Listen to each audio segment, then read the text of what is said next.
ठीक है जी। तो लास्ट क्लास में हम लोगों ने हैश मैप के बारे में पढ़ाई करी थी और हैश मैप का पूरा इंटरनल चीज़ें हमने डिस्कस कर लिया था कि हैश मैप क्या होता है और कैसे कैसे काम करता है। ठीक है, इंटरनल कहानी हमने पूरा इसका समझा दिया था कि हैश मैप मैप इंटरफेस को इम्प्लीमेंट करने वाली एक कॉन्क्रीट क्लास है, जिस क्लास का एक ऑब्जेक्ट की वैल्यू पेयर में डेटा स्टोर करता है ना,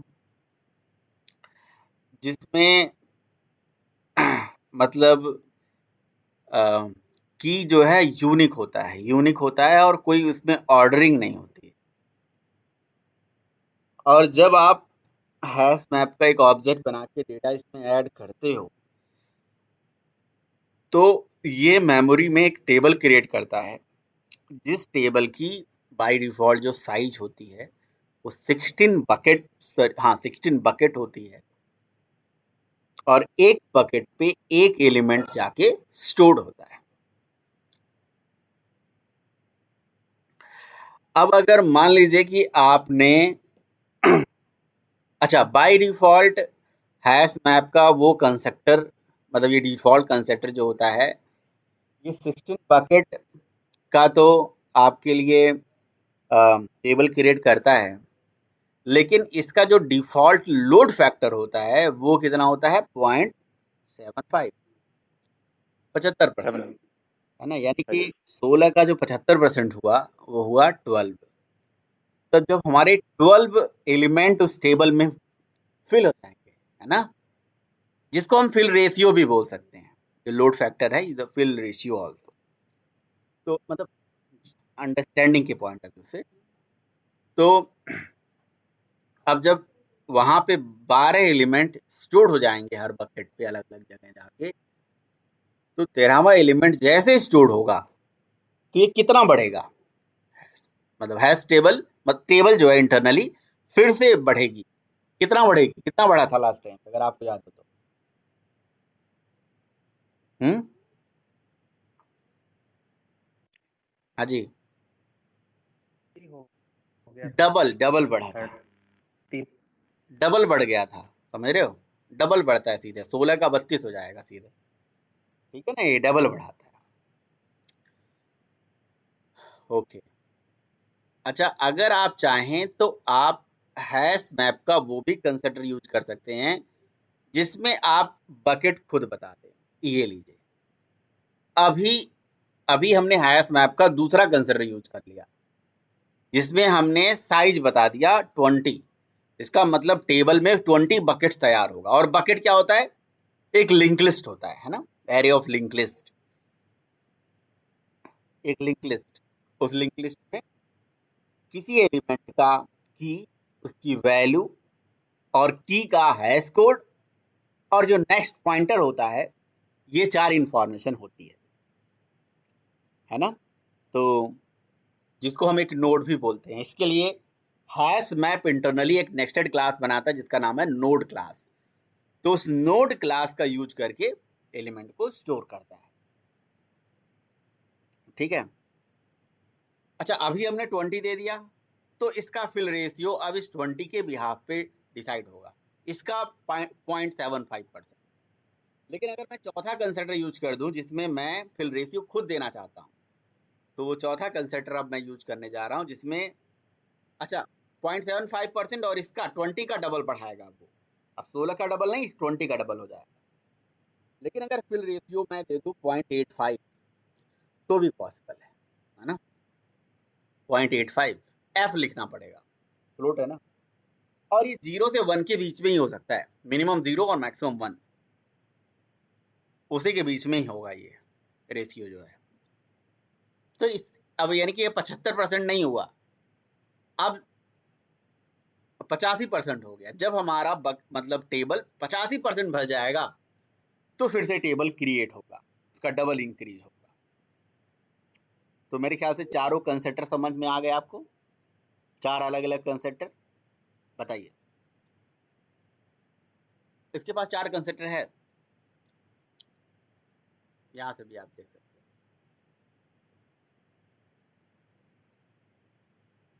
देखिए बोला करिए, आप लोग रिएक्शन देते हो ना, तो मैं तो अपनी स्क्रीन देखता हूँ, आपका रिएक्शन नहीं देख पाता, है ना, तो इसलिए बोल दिया करिए आप लोग यस नो। अब अगर ऐसा होता कि जी मैं एक तरफ आपका रिएक्शन भी देख पाता, एक तरफ स्क्रीन भी देख पाता, तो मैं आपको बोलता ठीक है चलिए। तो कहाँ गया भाई हैश मैप? स्क्रीन पर डिले आ रही है काफी। अभी डॉक्यूमेंटेशन ओपन किया दिख रहा है, नहीं दिख रहा है?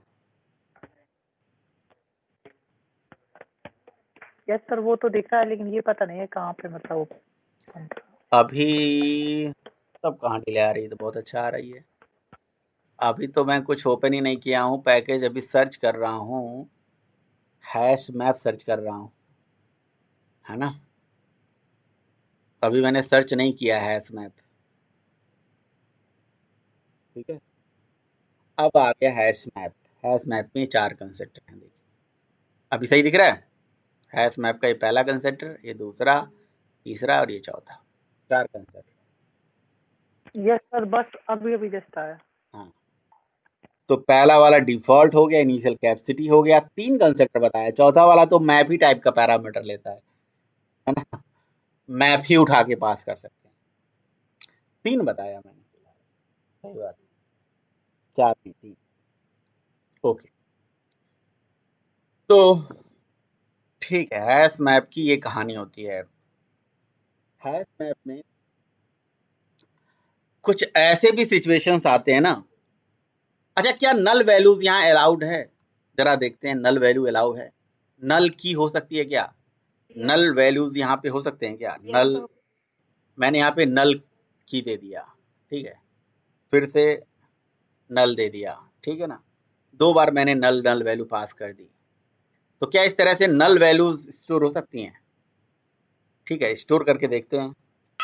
नल कीज मैं यहाँ पे भेज रहा हूँ, ठीक है। तो भैया नल नल एक ही नल वैल्यू अलाउ है, एक ही नल कीज अलाउड है, और नल वैल्यूज तो मल्टीपल अलाउड हो जाते हैं। मुझे लग रहा है कि नल वैल्यू बहुत सारे अलाउड हो सकते हैं, कोई दिक्कत नहीं, ठीक है। तो और ये जो नल वैल्यूज नल की होते हैं ना, ये हमेशा मुझे लग रहा है कि फर्स्ट इंडेक्स पे ही ये जाते हैं। जरा मैं इसको आपको डीबग करके आपको दिखाता हूँ, डीबग एज जावा एप्लीकेशन, ठीक है। तो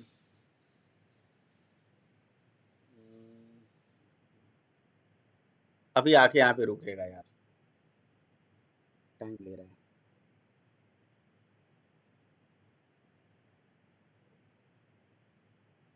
पता नहीं पहली बार चलने में ये टाइम लगता है क्या। हम्म, तो अगर आप एक हैश, ठीक है, यहाँ पे आ गया, मैं स्टेप ओवर कर देता हूँ, स्टेप ओवर, और फिर मैं आगे चला जाता हूँ, और मैं आपको यहाँ से इसका जो हमारा ये एंट्री सेट है, इसका टेबल है, इसके टेबल में ये देखिए 0 पोजीशन पे जाता है, ये हमेशा ऑलवेज 0 पोजीशन पे ही जाता है। ये आप देख सकते हो, यहाँ पे नल जो है कि यहाँ पे गई, और उसमें ये वैल्यू जाके स्टोर हो गई, ठीक है। तो आप ऐसा बोल सकते हो कि हैश मैप में one null key and multiple null values allowed है, ठीक है। अच्छा चलो, मैं आप लोगों को हैश मैप पढ़ा रहा था ना, तो साथ ही साथ मैं आपको हैश टेबल बता देता हूँ। हैश टेबल भी एक क्लास होती है।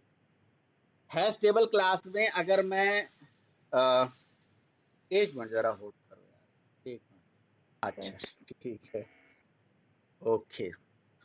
तो मैं क्या बता रहा था आपको, जैसे हैश मैप होता है ना, बिल्कुल हैश टेबल भी वही चीज है। हैश टेबल यहाँ पे जहाँ पे आप हैश मैप पढ़ रहे हो, इसी के जगह पे बस हैश टेबल अगर आप कर दो तो कोई गलत वाली बात नहीं है, एकदम डिट्टो सेम है सब कुछ कहानी। हैश टेबल, है ना, हैश टेबल इस तरह से होता है, हैश टेबल सब कुछ वही है, सब कुछ, each and every method. Even मैंने जो लास्ट टाइम पे अगर आपको याद हो तो एक प्रोग्राम आप लोगों को शेयर किया था हैश हैश मैप का, मैं ऊपर आपको दिखाता हूँ, ये प्रोग्राम था, तो इस प्रोग्राम में मैं इसको यहाँ पे ऐसे कॉपी पेस्ट करने वाला हूँ प्रोग्राम पूरा, ठीक है। ये देखिए मैंने प्रोग्राम कॉपी पेस्ट कर दिया और फाइल का नाम टेस्ट ही रहने दीजिए, कोई दिक्कत नहीं है, ठीक है। तो ये प्रोग्राम आप लोग को याद है बहुत अच्छे से, जो मैंने आपको बहुत पहले पढ़ाया था। अब बस इसमें मैं जहाँ हैश मैप था वहाँ हैश टेबल कर दूं तो कोई दिक्कत वाली बात नहीं है, सब कुछ वही है। ये स्टॉप कर देते हैं, सब कुछ वही है, आप देख रहे हो। पुट मेथड वही है, सारे मेथड वही हैं, सब कुछ वही है, ठीक है। तो फिर डिफरेंस क्या है फिर हैश टेबल और हैश मैप में, है ना? क्वेश्चन आता है ना, कोई कुछ बोलना चाह रहा है, आवाज नहीं आ रही है। आप लोग को स्क्रीन दिख रही है या नहीं दिख रही है बताइए। Yes sir. Yes sir. Yes sir.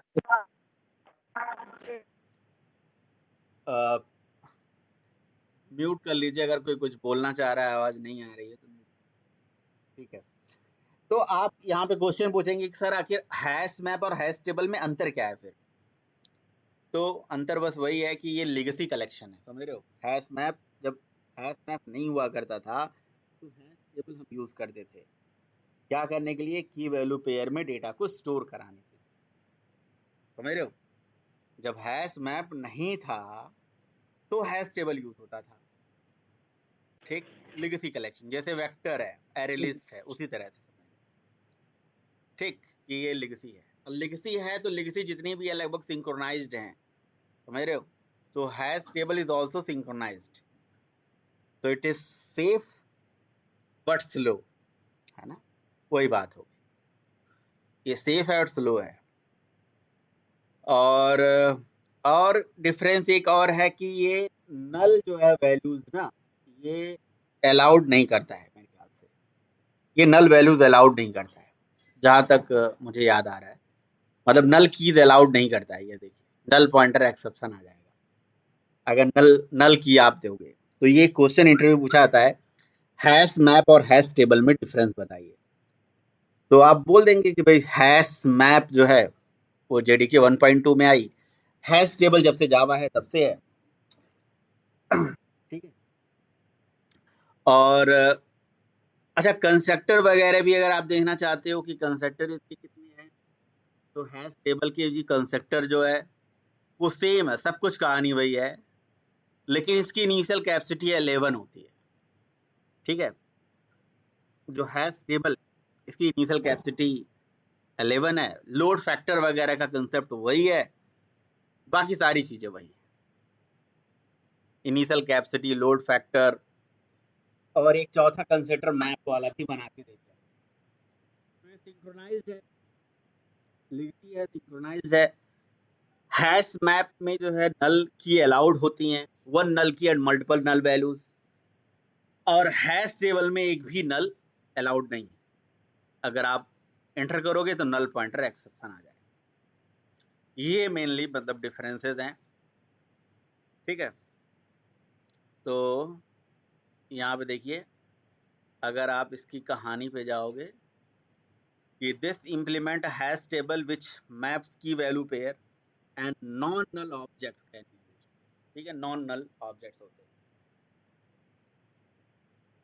ठीक है। तो यही सारी कहानी है इसमें, हैश की मतलब हैश मैप और हैश टेबल लगभग एक ही चीज निकल के आ रही है, यहाँ सिमिलरिटी थी इसलिए मैंने आपको बता दिया, ठीक है। और भी कुछ होगा तो आपको आगे बताऊँ। अच्छा अब हैश मैप की हम बात कर रहे थे, हैश मैप में अगर आपको याद हो तो लास्ट टाइम पे मैंने एक और बात आपसे बताई थी कि हैश मैप में आप यूजर डिफाइन क्लास का ऑब्जेक्ट भी ऐड कर सकते हैं, आप यूजर डिफाइन क्लास का भी ऑब्जेक्ट बना के ऐड कर सकते हैं। तो किसी ने ट्राई किया था यूजर डिफाइन क्लास का ऑब्जेक्ट हैश मैप में ऐड करने, करना पड़ेगा यार, बहुत जरूरत होती है, किसी ने किया, चलो किसी ने नहीं किया, यूजर डिफाइन क्लास का ऑब्जेक्ट आप इसके अंदर ऐड कर सकते हैं। अच्छा, जब भी किसी क्लास का ऑब्जेक्ट बनता है तो मेमोरी में उस ऑब्जेक्ट की रेफरेंस आईडी बनती है, ये तो आपको पता ही है। और जो भी ऑब्जेक्ट हमारा क्रिएट होता है ना, उस पर्टिकुलर ऑब्जेक्ट के लिए जो ऑब्जेक्ट की रेफरेंस आईडी बनती है वो टू स्ट्रिंग मेथड चलाता है, ये भी बात आपको पता है। टू स्ट्रिंग मेथड ही मेनली रिस्पॉन्सिबल होता है ऑब्जेक्ट की रेफरेंस आईडी के लिए। ऑब्जेक्ट की रेफरेंस आईडी कौन देता है? टू स्ट्रिंग मेथड, है ना। और उसमें जो ऑब्जेक्ट का यूनिक कोड बनता है, जो बनाता है, वो कौन होता है? Who is responsible to creating a unique code for the object? किसी भी ऑब्जेक्ट का यूनिक कोड जो बन के आता है वो कौन बनाता है? हाँ, यूनिक नंबर, ये एक न्यूली क्रिएटेड ऑब्जेक्ट का एक यूनिक नंबर तो जानते हो बन के सर आता है। हैश कोड बनाते हैं। यस, हैश कोड के माध्यम से बनता है ना।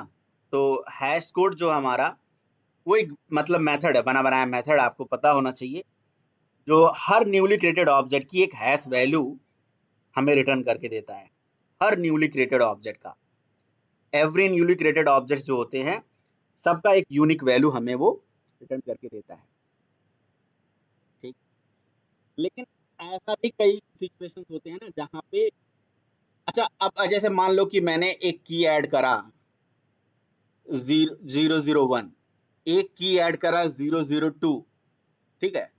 तो 001 और 002 की जो हैश कोड वैल्यू होती है वो सेम होगी या अलग अलग होगी? जितनी भी कीज होती हैं उनकी जो हैश कोड वैल्यूज होती हैं वो हमेशा क्या होती है? अलग अलग होती कि नहीं होती है? बोलिए भाई।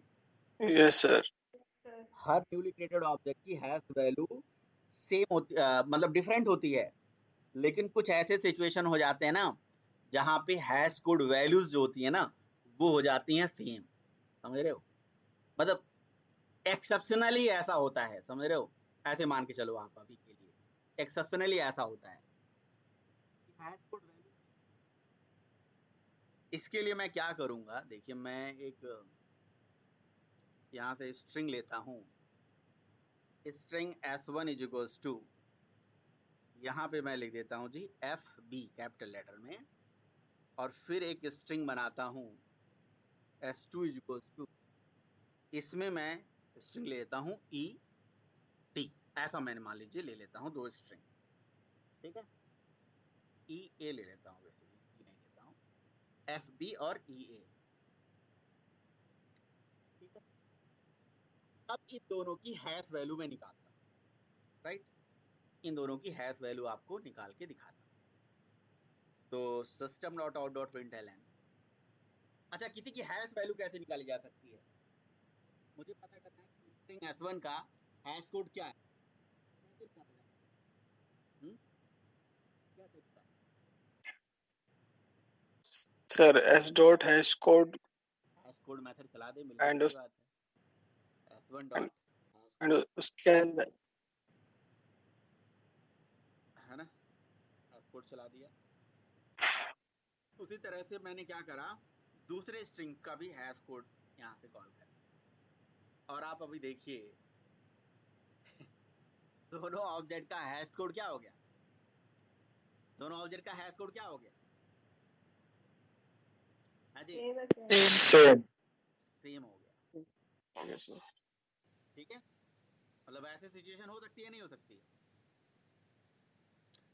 तो ये क्वेश्चन इंटरव्यू पूछा जाता है, what happen when two object या two keys having same hash code and these hash codes added in the collection in the hash map, क्या होगा?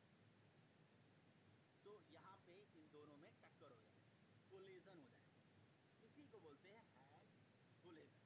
In case of hash map, है ना, हैश टेबल, मतलब इनके बीच में हैश कोलिजन कहलाता है, ये हैश कोलिजन।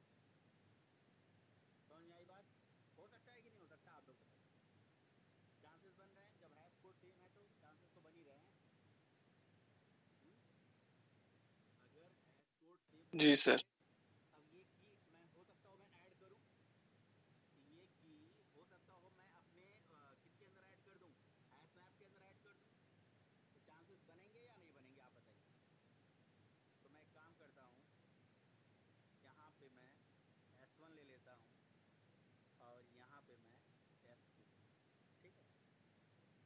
S1 और S2 यहाँ पे ऐसे पास कर, ठीक है। और गेट मेथड चलो इसकी जरूरत नहीं।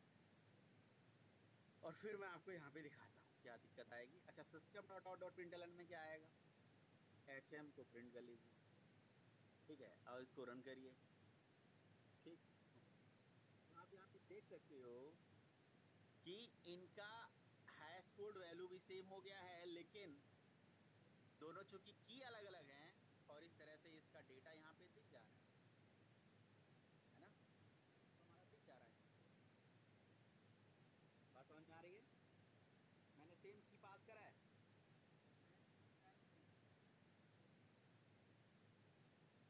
ठीक है। तो मैं इसको क्या एक काम करता हूँ, मैं यहाँ से इसको ब्रेक पॉइंट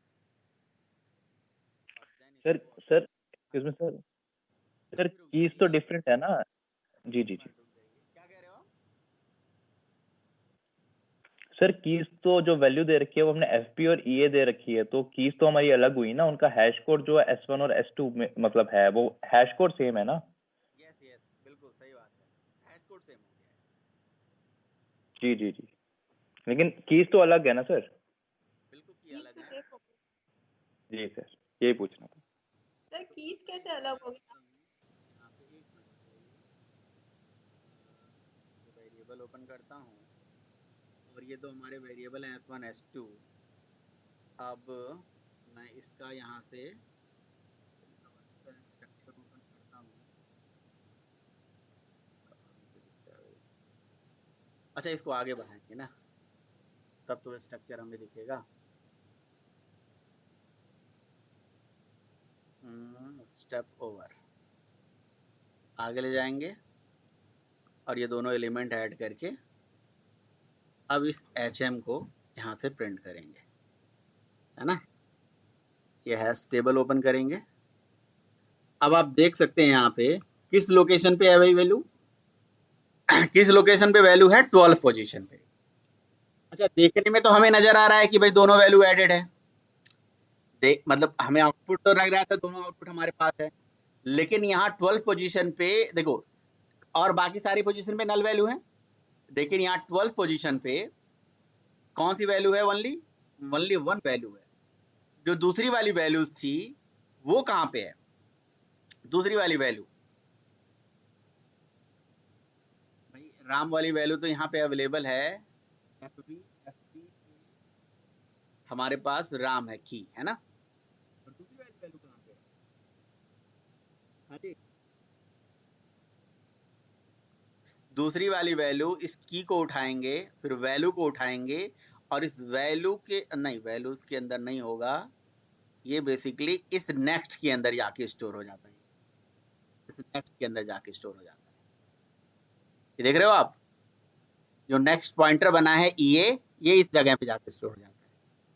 तो मेमोरी के अंदर वो एक ही बकेट पे जाके स्टोर होगा, लेकिन उसके अंदर भी जो हमारा जो नेक्स्ट वाला पॉइंटर होता है ना, नेक्स्ट वाला पॉइंटर, उस पॉइंटर के अंदर फर्दर ये जाके स्टोर कराते हैं।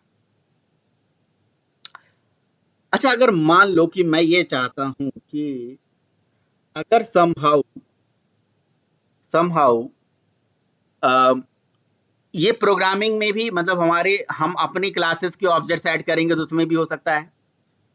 तो ये तो चलो ठीक है, स्ट्रिंग है तो स्ट्रिंग के केस में तो हम कुछ नहीं कर सकते, क्योंकि अगर मान लो कि दो ऑब्जेक्ट की हैश वैल्यू सेम आ रही है और मैं चाहता हूं कि अगर ऐसा हो, ऐसी कोई सिचुएशन बने जिसमें दो ऑब्जेक्ट की हैश वैल्यू सेम आ जाए तो कुछ मतलब अलग हैश कोड आ जाए, ये तो यहाँ नहीं कर सकते। लेकिन हाँ, अपने केसेस में हम कर सकते हैं, जब हम अपने यूजर डिफाइन क्लास को ऑब्जेक्ट बना के इसके अंदर ऐड करेंगे तो वहां पे हम हैश कोड मेथड को ओवरराइड मार सकते हैं और ओवरराइड करके उसमें अपने हिसाब से हैश कोड जनरेट करा सकते हैं, समझ रहे हो। लेकिन हाँ, अगर आपसे ऐसा सिचुएशन पूछा गया कि ये कहाँ जाएगा, क्या होगा मेमोरी के अंदर, तो एक ही बकेट बना और एक ही बकेट के अंदर मतलब जो इंडेक्स तैयार हुआ था उस इंडेक्स पे ही जाके वो दोनों वैल्यूज स्टोर हुई हैं। अगली वैल्यू उसके नेक्स्ट वाला जो पॉइंटर बना था ना, नेक्स्ट पॉइंटर, उसमें जाके स्टोर हो गया, ठीक है। तो तो ये कहानी है भैया आपकी इसकी। लेकिन अब बात आ जाती है कि यूजर डिफाइन क्लास का ऑब्जेक्ट इसके अंदर कैसे ऐड करा जाए। चलो मैं आपको यूजर डिफाइन क्लास का ऑब्जेक्ट ऐड करके दिखाता हूँ। यूजर डिफाइन क्लास का ऑब्जेक्ट ऐड करने से पहले, क्योंकि मैंने आपको बताया था कि जब हैश मैप आपको समझ में आ जाएगा तो आपको हैश सेट की भी इंटरनल फंक्शनलिटी समझ में आ जाएगी। तो उसके बारे में बता देता हूँ, हैश सेट के बारे में बता देता हूँ। हैश सेट की इंटरनल फंक्शनलिटी क्या थी? हैश सेट की इंटरनल फंक्शनलिटी कुछ नहीं थी, बहुत ही आसान थी। यहाँ पे जहाँ पे हैश मैप है यहाँ पे हैश सेट बना लीजिए, हैश सेट, ठीक है। जेनरिक बनाना कोई ज़रूरी नहीं है। ये लीजिए और यहाँ पे हैश सेट बना लीजिए, ठीक है। पुट मेथड यहाँ पे नहीं है, यहाँ पे ऐड मेथड है। अब मज़ेदार बात क्या है, मज़े की बात क्या है, बहुत ही इंटरेस्टिंग बात क्या है कि जब हैश सेट के ऊपर hm.add मेथड आप चलाते हो, ठीक है ना, और यहाँ पे कोई वैल्यू ऐड करते हो, जैसे आपने 1 ऐड कर दिया या 2 ऐड कर दिया, ये देखने में तो हैश सेट अरे लिस्ट की तरह लग रहा है कि वहाँ पे भी एलिमेंट ऐड होता था, यहाँ पे भी है, लेकिन ऐसा नहीं है। यहाँ पे हैश सेट क्या करता है, इंटरनली हैश मैप का यूज करता है। मतलब जब आप हैश सेट का एक ऑब्जेक्ट बनाते हो तो मेमोरी के अंदर इंटरनली इस हैश सेट के लिए एक हैश मैप क्लास का ऑब्जेक्ट बनता है। अब आप सोच सकते हो कि हैश सेट के लिए जब हैश मैप का ऑब्जेक्ट बनेगा तो क्या मेमोरी में टेबल नहीं बनेगा, क्या वो बकेट नहीं बनेंगी, सब कुछ बनेगी, है ना। तो आप यहाँ पे इसका कंस्ट्रक्टर भी देख सकते हो, हैश सेट, है ना। ये देखिए इसमें भी जो बाय डिफॉल्ट हैश सेट का कंस्ट्रक्टर है, इसकी इनिशियल कैपेसिटी 16 है और लोड फैक्टर 0.75% है, 0.75 है, समझ रहे हो आप। तो बात ये आ जाती है भाई कि इसका मतलब हैश सेट का ऑब्जेक्ट बनते ही, हैश सेट का ऑब्जेक्ट बनते ही मेमोरी में हैश मैप का ऑब्जेक्ट बनता है और हैश मैप इंटरनली टेबल बनाता है, hash map internally table maintain कर लेता है और उस टेबल में कितने बकेट तैयार हो जाते हैं जी, 16 बकेट तैयार हो गए।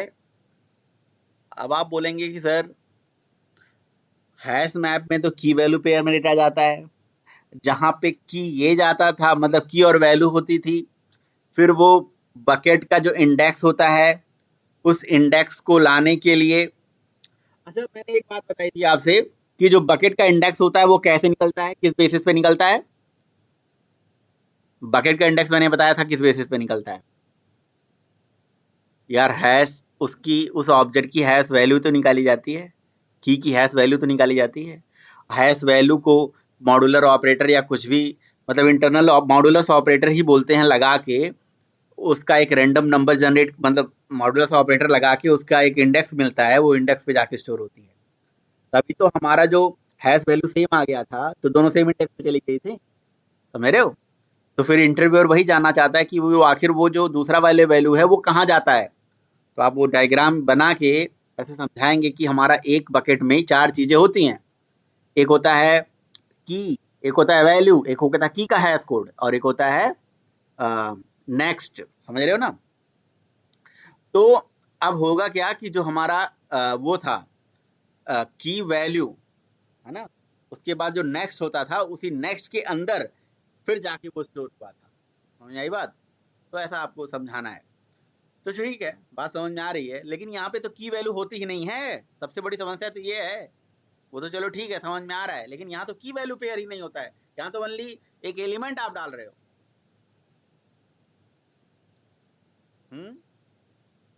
तो ये जो ऑब्जेक्ट होता है ना, ये जो ऑब्जेक्ट होता है, ये ऑब्जेक्ट मतलब ये जो वैल्यू आप डालते हो ये वैल्यू की में ही जाती है, ये की में जाती है इंटरनली, ठीक है।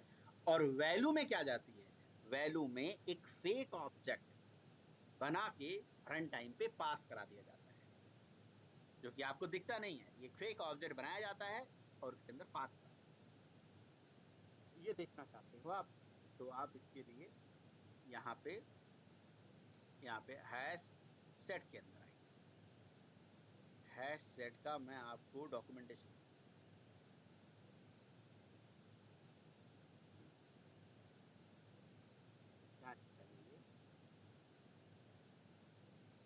देखिए, अभी स्क्रीन दिख रही है मेरी? हाँ जी। Yes sir, yes sir. अच्छा, तो हैश सेट इंटरनली क्या कर रही है बताइए? हैश सेट इंटरनली क्या कर रही है?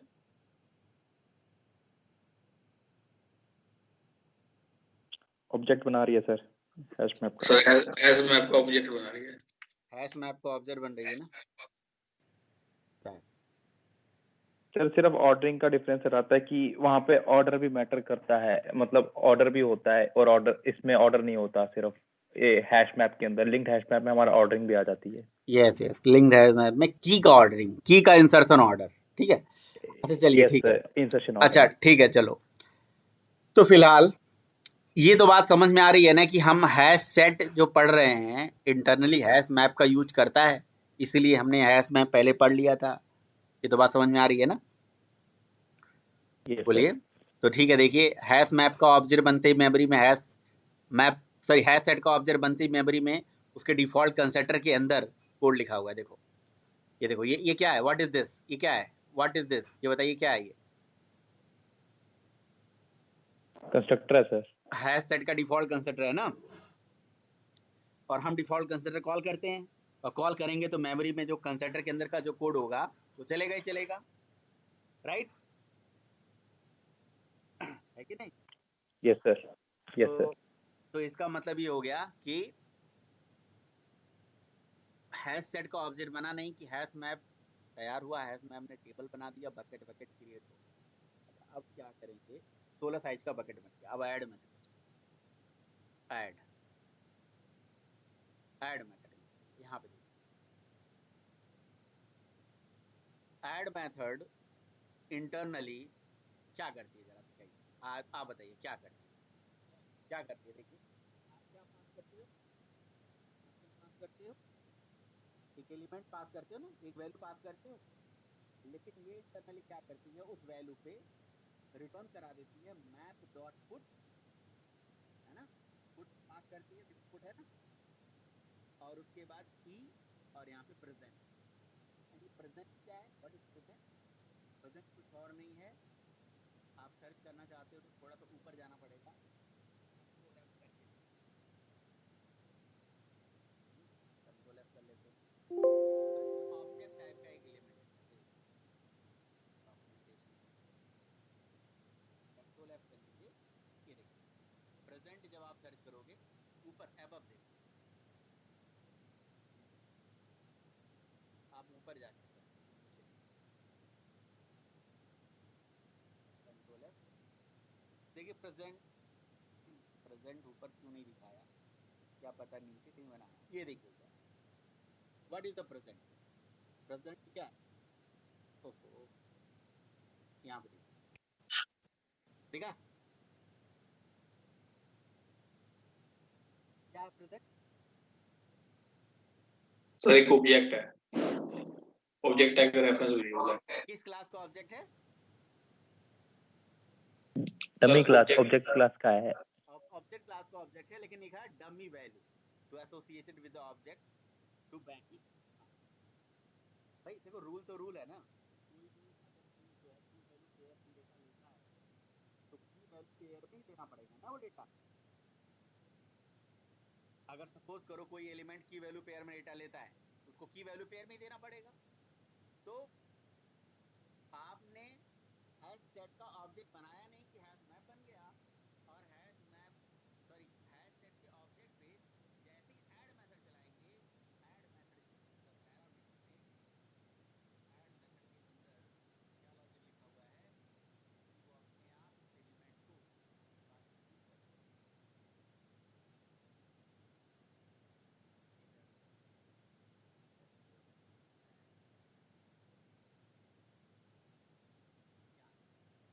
करता है,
सर ये जो हमारा हैश मैप होता है वो हमारा दोनों टाइप का वैल्यू लेता है, वैल्यू और सेट हमारा, मतलब एक सेट वैल्यू लेता है और एक हमारा एरे लिस्ट।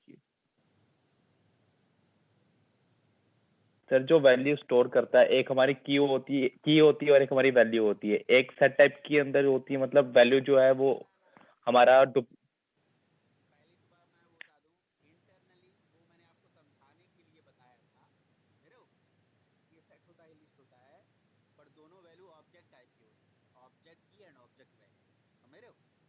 दोनों ही ऑब्जेक्ट रिसीव करता है। यस सर, अपना कंफ्यूजन तो सॉल्व हुआ क्या? मेन कोई क्वेश्चन यस और? Sir, yes sir. नहीं सर अब ठीक है। वो की और वैल्यू ऑब्जेक्ट टाइप का लेता है ना? ऐसा नहीं है कि जी आप सोच रहे हो कि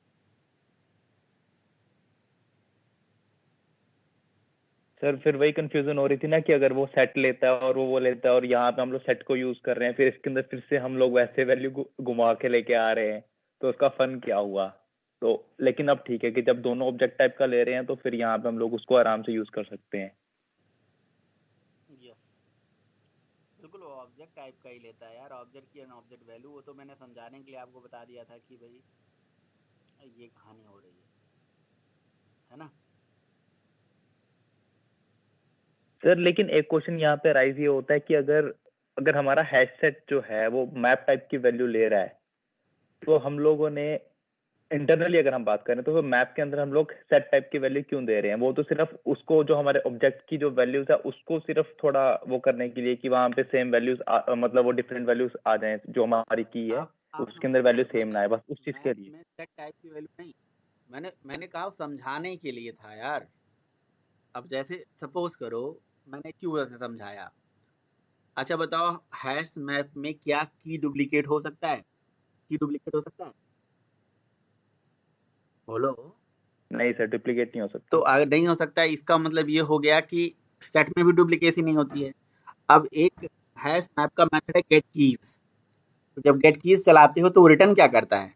सेट रिटर्न करता है। तो समझ रहे हो, उसके बेसिस पे हमने बोला है, तो समझाने के लिए था वो। ठीक। अब ओके। अभी भी मैं यही यस बात सर। बोल रहा हूँ आपसे। हाँ जी।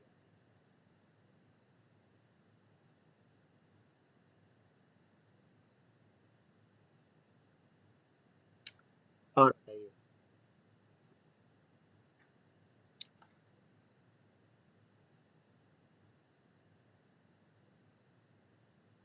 ठीक है, चलो बात समझ में आ रही है। अब अगर मैं किसी यूजर डिफाइंड क्लास का ऑब्जेक्ट की सेट के अंदर ऐड करूं, है सेट के अंदर, तो कैसे ऐड कर सकता हूं? तो मैं यूजर डिफाइंड क्लास का ऑब्जेक्ट, देखो बाकी तो सारी वही कहानी है, कैसे कैसे एलिमेंट हैश सेट में ऐड होता है। जब हैश मैप की इंटरनल फंक्शनलिटी पढ़ा दी गई तो आपको समझ में आ ही जाएगा कि हैश सेट भाई ऐसे ऐसे चलता है, उसमें डमी ऑब्जेक्ट जाता है। अच्छा, अब मैं क्या करता हूँ, कोई यूजर डिफाइंड क्लास का ऑब्जेक्ट हैश सेट में ऐड करता हूँ। एक मैंने एम्प्लॉय क्लास बना ली, एम्प्लॉय क्लास में एक आईडी वेरिएबल बना लिया, ठीक है, स्ट्रिंग नेम वेरिएबल बना दिया, एम्प्लॉय की आईडी उसका नेम, और क्या, स्ट्रिंग एडीआर वेरिएबल बना दिया, एड्रेस। ठीक है, यही हमने बहुत पहले बनाया भी था। तो मान लीजिए ये हमारी क्लास हो गई। ये एम्प्लॉय का एक कंस्ट्रक्टर बना दिया हमने, फिर उसका एक शो मेथड हमने क्रिएट कर लिया, ठीक है, और इसमें मैं पैरामीटर अभी रिसीव कर लूंगा, स्ट्रिंग नहीं, int ID comma string name comma string ADR, ठीक है, this dot ID is equals to ID, this dot name is equal to name, ठीक है, and this dot adr is equals to adr। ये मैंने इसलिए कर लिया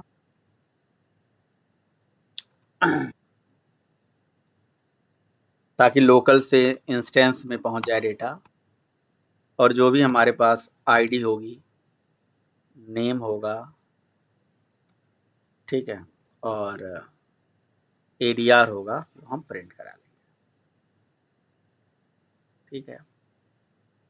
अब कुछ भी नहीं है, हम अपना हैश सेट को ये जेनरिक क्रिएट कर देते हैं EMP। अभी हमें पता है कि हमारा हैश सेट ये EMP टाइप का पैरामीटर रिसीव कर रहा है, ठीक है।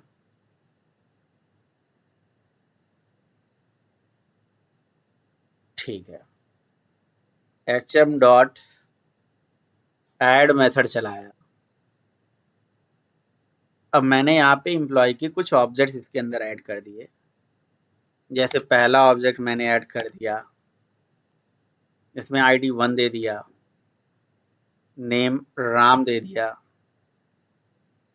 एड्रेस GKP दे दिया, ठीक है। वन ID पे ही श्याम दे दिया और एड्रेस LKO दे दिया। 2 ID पे मोहन दे दिया और एड्रेस PKO कर दिया, ठीक है। बाकी 3 ID पे रोहन दे दिया, एड्रेस KK कर दिया,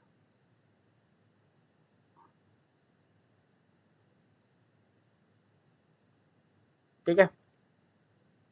अब आप मुझे बताइए, फिलहाल मैं इसे इटरेट नहीं कर रहा हूं, अभी मैं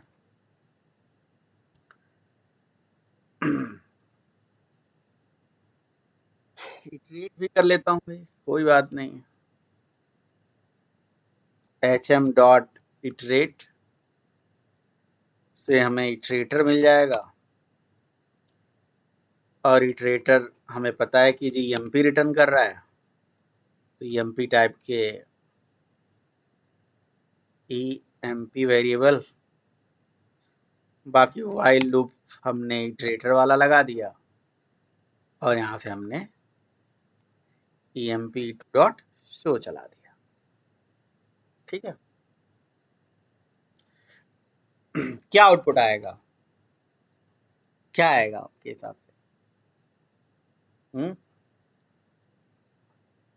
I think sir hash code आएगा। हैश कोड आएंगे क्योंकि हमने टू स्ट्रिंग मेथड नहीं लगाया है।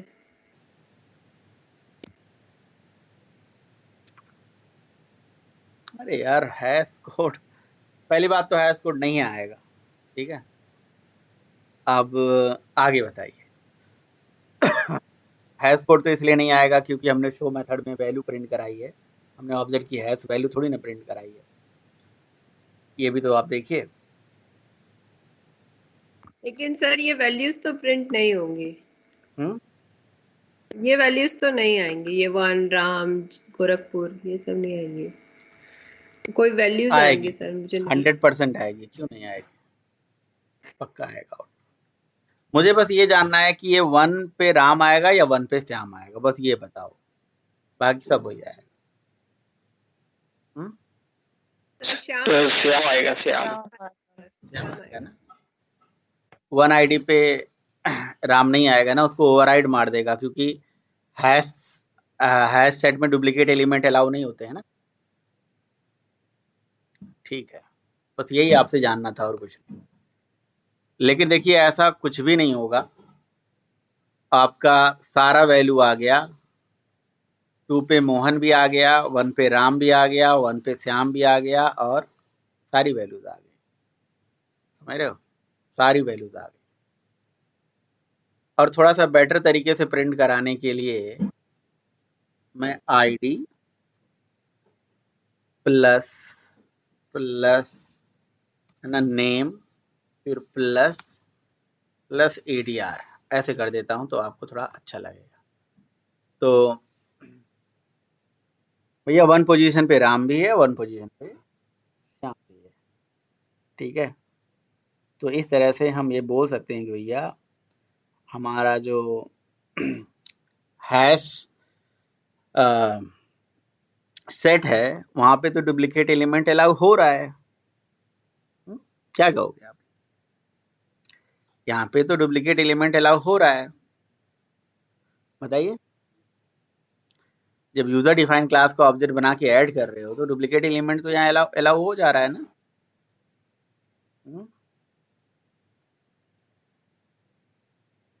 बताइए क्या कह रहे हो आप लोग? नहीं हो रहा है, आप देखो। यस।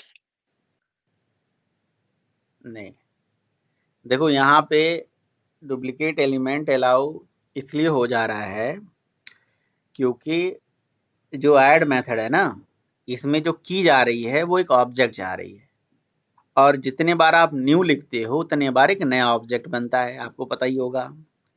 अब जितने बार न्यू आप लिखते हो उतने बार नया ऑब्जेक्ट बनेगा। अब जब नया ऑब्जेक्ट बनेगा तो उस नए ऑब्जेक्ट के अंदर क्या जा रहा है उससे उससे, उससे थोड़ी ना मतलब है। अब आपकी रिक्वायरमेंट ये है कि ऐसी एम्प्लॉय जिसकी आईडी 1 2 बार हो गई वो हैश सेट में ऐड ही ना हो, ये तो आपकी रिक्वायरमेंट है ना। हैश सेट तो कहता है कि मेरे पास जो ऑब्जेक्ट आ रहा है उसका हैश कोड तो यूनिक है ना, इस ऑब्जेक्ट का हैश कोड यूनिक है, ये किसी और बकेट पे जाएगा, है ना, ये किसी और नोड पे स्टोर होगा, ये किसी और नोड पे स्टोर होगी। तो वो तो हमें कस्टमाइज करना पड़ेगा कि जिसकी आईडी सेम हो तो भैया वो हमारे हैश सेट में ऐड ना हो। तो आपने कहा ये ऐड कैसे कर ले रहा है, क्योंकि न्यू न्यू न्यू आपको नहीं दिख रहा है, न्यू न्यू न्यू लिखा हुआ है। जितने बार न्यू करोगे उतने बार हैश कोड नया बनेगा, नया ऑब्जेक्ट होगा या एक ही ऑब्जेक्ट होगा, आप सोचो। अलग ऑब्जेक्ट होगा ना, यस सर। बस इसलिए एलिमेंट ऐड कर दे रहा है। तो पहले ये बात समझ में आ रही है कि ये ऐड कैसे हो गया, फिर मैं इसका सोल्यूशन बताऊं। ये समझ आ रही है। ठीक है, सोल्यूशन इसका है कि वही जो मैं अभी उस टाइम पे बता रहा था आपको, जब हैश कोलिजन होता है, समझ रहे हो, हैश कोलिजन, हैश कोड का कोलिजन हो जाता है तो आपको हैश कोड मेथड को खुद ओवरराइड करना पड़ेगा और उसमें कोडिंग करनी पड़ेगी। तो कहाँ करना पड़ेगा? उस क्लास में करना पड़ेगा जिस क्लास का ऑब्जेक्ट यहाँ पे ऐड हो रहा है, चाहे वो हैश सेट हो चाहे वो हैश मैप हो। जब भी आप उसमें अपनी किसी यूजर डिफाइन क्लासेस के ऑब्जेक्ट ऐड करोगे ना तो एडिशनली हैश कोड को तो ओवरराइड मार के चलना ही चाहिए। सही बता रहा हूं। ताकि मतलब कायदे से, मतलब अगर ऐसा है कि भाई अब आपको लग रहा है कि यहाँ पे हैश कोलिजन आने के चांसेस हैं तो हम तो ओवरराइड करके चलेंगे, ऐसे ही लिख देते हैं हैश कोड, ठीक है, ये ओवरराइड हो गया।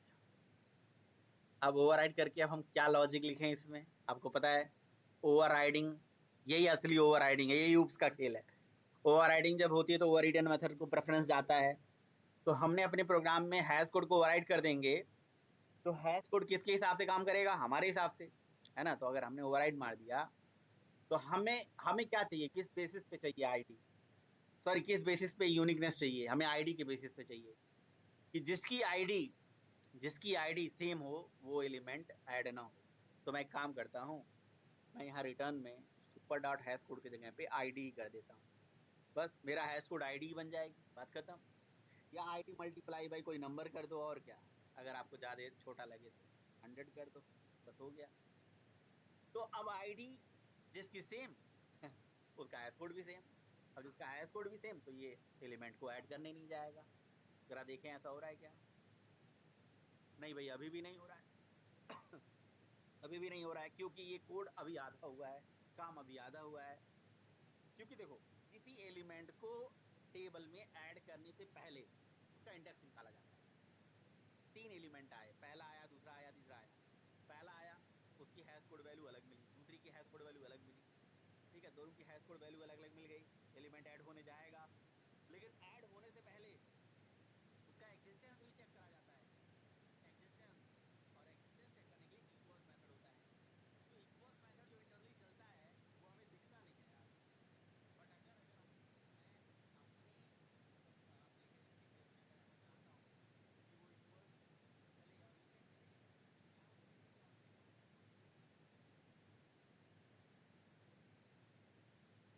क्लिक करूँगा।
ओवरराइड करने से आपको इंटरवल कहाँ नहीं